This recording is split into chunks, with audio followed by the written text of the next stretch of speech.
Hello everyone, welcome to another raid guide for the Nighthold. Today I'll be talking about Krosus.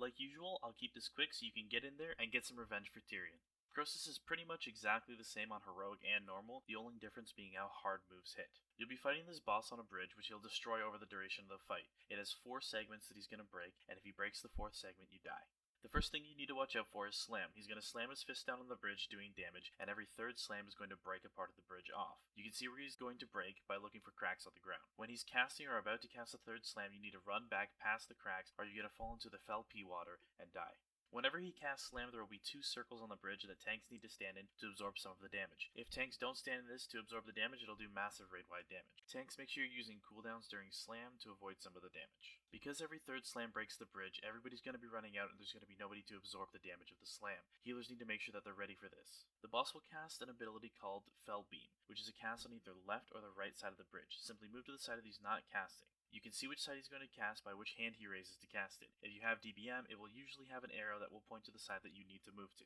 You'll also use an ability called Burning Pitch, which will cause a bunch of green swirlies. People need to stand in these and soak it. The pitch doesn't do any damage, but if no one stands in it, it'll spawn adds that do a cast for massive AoE damage. If any do spawn, they need to be killed and interrupted as soon as possible.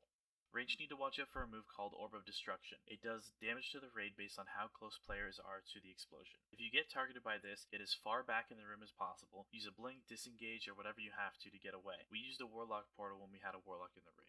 If you get down to the last few parts of the platform, you're going to have less distance to run away. If you get to this point, simply have the raid move to the front corner of the platform and have the person that gets Orb of Destruction move to the back opposite corner of the platform to create as much distance as possible. Healers should also be ready to use cooldowns at this point in the fight.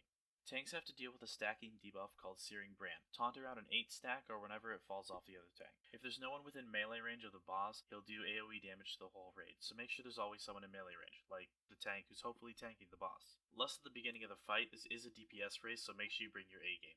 Fortunately, most of the mechanics are fairly simple. The biggest problem you'll probably run into is the Burning Pitch not being handled properly on Heroic. Thank you guys so much for watching. If you found this video helpful, please give it a like. If you want to see more videos like it, please subscribe to my channel, and good luck.